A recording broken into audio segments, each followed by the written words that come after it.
السلام علیکم ورحمۃ اللہ وبرکاتہ۔ الحمد للہ نحمده ونستعینه ونستغفره ونؤمن به ونتوکل علیہ ونعوذ باللہ من شرور انفسنا ومن سیئات اعمالنا من يهده الله فلا مضل له ومن يضلله فلا هادي له ونشهد ان لا اله الا الله ونشهد ان محمدا عبده ورسوله أما بعد فإن خير الحديث كتاب الله وخير الهدي هدي محمد صلى الله عليه وسلم وشر الأمور محدثاتها وكل محدثة بدعة وكل بدعة ضلالة وكل ضلالة في النار. قال الله تعالى في كلامه المجيد: أعوذ بالله السميع العليم من الشيطان الرجيم. بسم الله الرحمن الرحيم. يا أيها الذين آمنوا اتقوا الله حق تقاته ولا تموتن إلا وأنتم مسلمون. وقال تعالى في مقام آخر: يا أيها الناس اتقوا ربكم الذي خلقكم من نفس واحدة وخلق منها زوجها وبث منهما رجالا كثيرا ونساء واتقوا الله الذي تساءلون به والأرحام إن الله كان عليكم رقيبا. وقال تعالى في مقام آخر: ومن آياته أن خلق لكم من أنفسكم أزواجا لتسكنوا إليها وجعل بينكم مودة ورحمة إن في ذلك لآيات لقوم يتفكرون. ولهن مثل الذي عليهن بالمعروف وللرجال عليهن درجة والله عزيز حكيم. اللهم صل على محمد وعلى آل محمد كما صليت على إبراهيم وعلى آل إبراهيم إنك حميد مجيد. اللهم بارك على محمد وعلى آل محمد كما باركت على إبراهيم وعلى آل إبراهيم إنك حميد مجيد. تمام قسم کی حمد و ثنا، کبریائی اور بڑائی اس خالق کائنات کے لیے لائق و زیبہ ہے جس نے ہمیں اور آپ کو پیدا فرمایا، اور بیش بہا درود و سلام اس ذات مبارکہ مقدسہ پر جو ساری کائنات کے لیے رشد و ہدایت بنا کر کے بھیجے گئے۔ عزیزان گرامی قدر، معزز دوستوں، نوجوان ساتھیوں، بزرگوں اور بھائیوں اور عزت مآب ماں اور بہنوں، آج کی یہ مجلس جو منعقد کی گئی ہے، اس مجلس کا موضوع ہے شوہر اور بیوی کے حقوق، میاں اور بیوی کے حقوق۔ انشاء اللہ تبارک و تعالی آج اسی موضوع پر کچھ قرآن و سنت کی باتیں لے کر آپ حضرات کی خدمت میں حاضر ہوں، اور اللہ اور اس کے رسول کی باتیں بیان کرنے کی سعادت حاصل کر رہا ہوں۔ دوستوں اور بھائیوں، اللہ وحدہ لا شریک کا یہ فضل اور اس کا احسان ہے کہ اس نے جہاں ہمیں ایمان اور عقیدے کی تعلیمات سے آگاہ فرمایا، متنبہ فرمایا، وہیں پر جہاں ہمیں اس نے دنیا کے اندر مختلف قسم کی تعلیمات، حلال اور حرام کی تمیز اور دیگر چیزوں سے اللہ تبارک و تعالیٰ نے ہمیں آگاہ فرمایا، وہیں پر یہ اللہ کی سب سے بڑی نعمت، اللہ کی سب سے بڑی برکت یہ ہے کہ اللہ تبارک و تعالیٰ نے آپسی زندگی کو مرد اور عورت کے تعلق سے اس معاشرت کو بھی قرآن کریم میں آگاہ فرمایا، بیان فرمایا، اور اپنے نبی جناب محمد الرسول اللہ صلی اللہ علیہ وسلم کے ذریعے لوگوں کو یہ میاں اور بیوی کی زندگی کس طرح سے گزارنی چاہیے، کس طرح کے ان کے حقوق آپس میں ایک دوسرے کے اوپر ہونے چاہیے، یہ اللہ تبارک و تعالیٰ نے اپنے نبی کے ذریعے سے ہم تک وہ تمام باتیں جو ایک دوسرے کے اوپر حقوق ہوتے ہیں وہ اللہ تعالیٰ نے ہمیں بیان فرمایا۔ میرے عزیز، قبل عزیز کی میں اپنے موضوع کی وضاحت کروں، قرآن کریم کے حوالے سے جو آیتیں میں نے آپ حضرات کی خدمت میں تلاوت کی ہیں، سورہ نساء کی پہلی آیت ہے یہ۔ اللہ وحدہ لا شریک نے فرمایا: کہ اے وہ لوگو، یا ایھا الناس، اے لوگو، اتقوا ربکم الذی خلقکم، اس پالنہار سے ڈرو، اس رب سے ڈرو جس نے تمہیں ایک جان سے پیدا کیا اور اسی سے اس کی بیوی کو پیدا کر کے ان دونوں سے بہت سے مرد اور عورتیں پھیلا دیں۔ اس اللہ سے ڈرو جس کے نام پر ایک دوسرے سے مانگتے ہو، اور رشتے ناطے توڑنے سے بھی بچو، بے شک اللہ تبارک و تعالیٰ تم پر نگہبان ہے۔ دوسری جگہ سورہ روم کے اندر آیت نمبر 41 اللہ وحدہ لا شریک نے ارشاد فرمایا کہ اے لوگوں، دنیا کے اندر یوں تو بہت ساری نشانیاں ہیں، ان نشانیوں میں سے ایک نشانی یہ بھی ہے کہ اللہ تبارک و تعالیٰ نے تمہیں میں سے تمہاری بیویوں کو پیدا کیا، تمہارے لیے تمہیں میں سے عورتیں پیدا کی تاکہ ان کی طرف مائل ہو کر تم سکون دل حاصل کرو، اور اللہ نے تم میں محبت اور ہمدردی اور مہربانی پیدا کر دی۔ یقیناً اس میں ان لوگوں کے لیے نشانیاں ہیں جو غور و فکر کرتے ہیں۔ اور اسی طرح اللہ تبارک و تعالیٰ نے فرمایا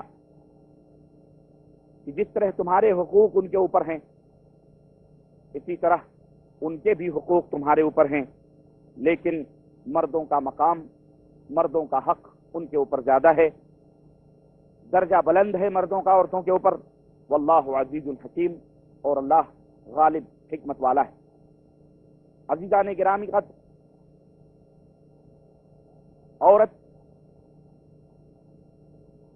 عورت کی ذات کیا ہے، عورت کی ہستی کیا ہے، آئیے پہلے اس کو سمجھتے ہیں، پھر مزید اس کی کچھ تشریحات اور اس کی تفصیلات آپ کی خدمت میں میں رکھنے کی سعادت حاصل کروں گا۔ دوستو، عورت یہ اللہ وحدہ لا شریک کا انمول عطیہ ہے۔ اللہ وحدہ لا شریک کی طرف سے ہمارے لیے ایک خوبصورت گفٹ ہے، ایک ہدیہ ہے جو اللہ تبارک و تعالیٰ نے ہمیں عطا فرمایا ہے۔ عورت، جیسا کہ ابھی آپ نے قرآن کریم کے حوالے سے سنا کہ عورت مرد کے دل کا سکون ہے، اس کے روح کی راحت ہے، ذہن و دماغ کا اطمینان ہے۔ عورت مرد کے دل کا چین اور اس کا قرار ہے۔ اگر عورت اس کائنات میں نہ ہو تو مردوں کی زندگی جنگلی جانوروں سے بھی بدتر گزرے۔ عورت جب بچپن کے مرحلے سے گزرتی ہے تو بھائی بہنوں سے محبت کرتی ہے، شادی کے بعد بیوی بن کر اپنے شوہر سے محبت کرتی ہے، اور پھر ماں بن کر اپنی اولاد سے پیار کرتی ہے۔ اس لیے عورت دنیا میں محبت کی گنگا اور شفقت و الفت کا ایک تاج محل ہے۔ اسلام نے عورت جیسی گری ہوئی، مظلوم، بے کس، بے سہارا ذات کو اور معاشرے میں ذلیل اور رسوا ہستی کو ایک عظیم مقام اور مرتبہ عطا فرمایا، جس کی مثال آج تک بھی کسی بھی دھرم میں، کسی بھی مذہب میں ملنا مشکل ہی نہیں بلکہ ناممکن ہے۔ عورت کی عظمت و بلندی کو سمجھنے کے لیے، اسلام میں عورت کے مقام کو جاننے کے لیے پیغمبر اسلام جناب محمد الرسول اللہ صلی اللہ علیہ وسلم کا یہ فرمان ہی کافی ہے: جس میں اللہ کے حبیب فرماتے ہیں الدنیا کلھا متاع وخیر متاع الدنیا المرأة الصالحہ، رواہ مسلم، کہ اے لوگو، دنیا پوری کی پوری پونجی ہے، دنیا پوری کی پوری فائدہ اٹھانے کی چیز ہے، لذت حاصل کرنے کی چیز ہے،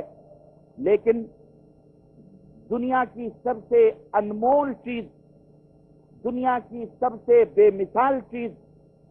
دنیا کی سب سے اچھی چیز المرأة الصالحہ، نیک اور پاک باز بیوی۔ یہ مقام دیا پیغمبر اسلام جناب محمد الرسول اللہ صلی اللہ علیہ وسلم نے۔ اس وقت یہ صدا بلند ہوئی تھی جب دنیا کے اندر عورت کو سب سے کم ترین درجہ حاصل تھا، عورت دنیا کی سب سے مظلوم اور بے سہارا ذات سمجھی جاتی تھی، اس کے ساتھ جانوروں جیسا سلوک ہوتا تھا، کئی لوگ اس سے زناکاری کرتے تھے، بدکاری کرتے تھے، نکاح کے عجیب و غریب طریقے سماج اور سوسائٹی کے اندر رائج تھے۔ ایک عورت کا 10 شوہر ہوا کرتا تھا یا اس سے بھی زائد شوہر اس کے ہوا کرتے تھے۔ عورت شوہر کے مرنے پر اس کے ساتھ اس کے چتا میں ستی ہو جایا کرتی تھی، اس کو جلا دیا جاتا تھا۔ کہیں عورت کو ناگن سے تعبیر کیا جاتا تھا، کہیں عورت کو روحانیت کے لیے سب سے بڑا کینسر سمجھا جاتا تھا۔ غرض مختلف دھرموں میں، مختلف ریلیجنس میں، مختلف مذاہب میں اسلام کی مختلف عورت کی مختلف قسم کی تعبیریں موجود تھیں، مختلف قسم کے عجیب و غریب باطل تصورات ان کے دھرم میں موجود تھے۔ لیکن اللہ اکبر، جب یہ اسلام آتا ہے، اسلام کی کرنے کوہ صفا سے بکھرتی ہیں اور فاران کی چوٹی سے پیغمبر اسلام جناب محمد الرسول اللہ صلی اللہ علیہ وسلم تاج نبوت سے سرفراز ہو کر دنیا میں مبعوث ہوتے ہیں، تو اللہ کے حبیب نے عورت کو اس ظلمت کدے سے باہر نکالا۔ عورت کے ساتھ اللہ کے نبی نے ہمدردی فرمائی، عورت کو وہ مقام دیا، وہ عزت دی کہ اللہ اکبر، اور وہ حقوق دیے۔ کسی دھرم میں، کسی سماج میں عورت کو وہ مقام اور حقوق حاصل نہیں۔ اور اس سے بڑی شہادت کیا ہوگی کہ اللہ کے نبی نے عورت کے مقابلے میں دنیا کی ساری پونجیوں کو غیر اہم قرار دیا۔ عورت کے مقابلے میں، نیک عورت کے مقابلے میں، پاک باز بیوی کے مقابلے میں پیغمبر اسلام نے پوری کائنات کو ٹھوکر پہ رکھ دیا اور فرمایا سب سے بہترین پونجی، سب سے اچھی پونجی، سب سے اچھی دولت نیک اور پاک باز بیوی ہے۔ اور سنیے، اس سے بڑی شہادت اور گواہی دنیا میں اور کیا ہوگی جو محسن انسانیت جناب محمد رسول اللہ صلی اللہ علیہ وسلم نے دی۔ رب کا فرمان سنو، اللہ وحدہ لا شریک نے اپنے نبی پر قرآن کریم اتار کر ساری کائنات کے سامنے عورت کے مقام کو بیان فرمایا اور فرمایا زین للناس حب الشہوات من النساء، کہ لوگوں کے لیے عورتوں کی محبت اور ان کی خواہش سجا اور سنوار دی گئی ہے، ان کے دلوں میں عورت کی محبت کو ودیعت کر دیا گیا ہے، ان کے دلوں میں عورت کی محبت سجا اور سنوار دی گئی ہے۔ چنانچہ عورت اس کائنات کا سب سے حسین اور سب سے بے مثال تحفہ ہے، اور عورت اس کائنات کا سب سے قیمتی اور اس کائنات کی سب سے اچھی نعمت ہے۔ میرے عزیز اور میرے نوجوان ساتھیوں، نکاح کرنا یہ عبادت ہے، نکاح کرنا بھی عبادت ہے، اور یہ عبادت حضرت آدم علیہ السلام سے لے کر آج تک چلی آ رہی ہے۔ چنانچہ اسی نکاح کے ذریعے مرد اور عورت زنا جیسے بھیانک جرائم سے بچتے ہیں